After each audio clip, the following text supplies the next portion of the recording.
নমস্কার, আমার নতুন চ্যানেলে সবাইকে স্বাগত জানাই। আজকে আমি রান্না করে দেখাবো চিংড়ি মাছ। লাউ পাতা দিয়ে চিংড়ি মাছ কিভাবে আমি রান্না করি সেটা আপনাদের দেখাবো। লাউ পাতা দিয়ে চিংড়ি মাছ দিয়ে যার জন্য কি আমি নিয়েছি সেটা আপনাদের দেখাচ্ছি। এটা নিয়েছি চিংড়ি মাছ, কতগুলো চিংড়ি মাছ নিয়েছি। লাউ পাতা আমি সাজিয়ে নিয়েছি ভালো করে পরিষ্কার করে ধুয়ে। এখানে নিয়েছি সর্ষে, গুঁড়ো সর্ষে একটু ভেজে রেখেছি। আর এখানে পোস্ত বেটে নিয়েছি, কাঁচা লঙ্কা বেটে নিয়েছি।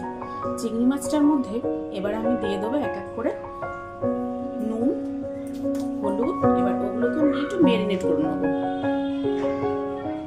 পরিমাণ মতো নুন দিয়ে দিলাম, একটু হলুদ দিয়ে দিলাম,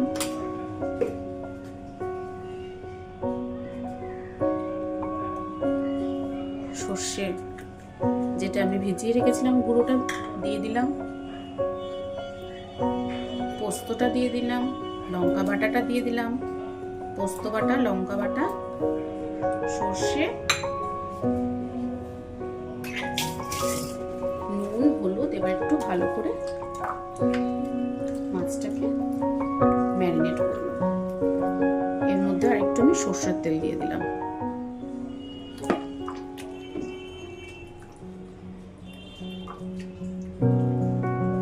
মাছটাকে একটু ভালো করে চটকে নিয়ে, একটু চটকে নিলে লাউ পাতাতে মাখাতে সুবিধা হয়।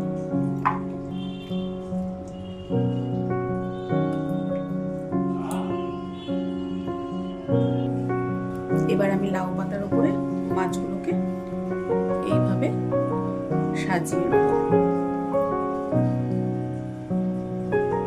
এই চিংড়ি মাছের যে ম্যারিনেট করলাম এগুলো দিয়ে আমি একটু সাজিয়ে নেব, ছড়িয়ে দিয়ে এগুলো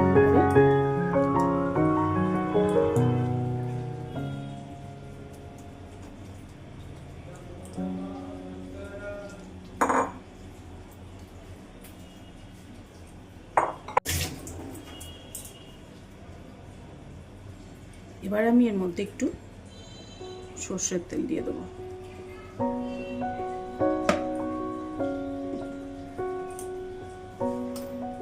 এবার আমি কতগুলো পাতা উপর দিয়ে এভাবে ঢাকা দিয়ে দেবো।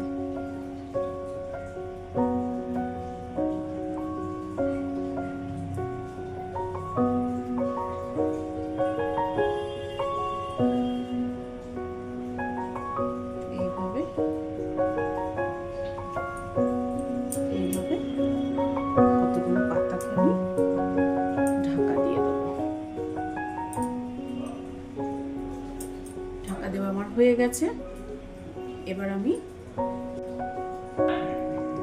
ফ্রাইং প্যানটা গরম হয়ে গেছে। এবার আমি এর মধ্যে একটু তেল দিয়ে দিলাম। তেলটা একটুখানি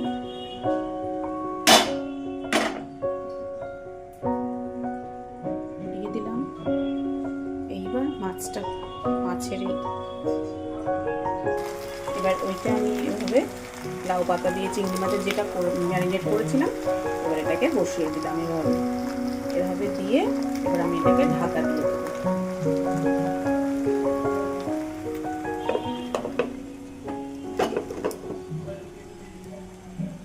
লো টু মিডিয়ামে গ্যাস দিয়ে হতে ছেড়ে দেবো। লাউ পাতা দিয়ে চিংড়ি মাছ ভাপা এভাবে আপনারা করবেন, খুব ভালো লাগবে গরম ভাতে খেতে। আপনারা এটা বাড়িতে করবেন, বানিয়ে খাবেন। আর যদি আমার ভিডিওটা ভালো লেগে থাকে তাহলে একটা লাইক, একটা কমেন্ট আর চ্যানেলটাকে সাবস্ক্রাইব করতে ভুলবেন না। তাহলে নিত্য নতুন ভিডিওর জন্য আপনাদের কাছে আমি চলে আসবো। ধন্যবাদ।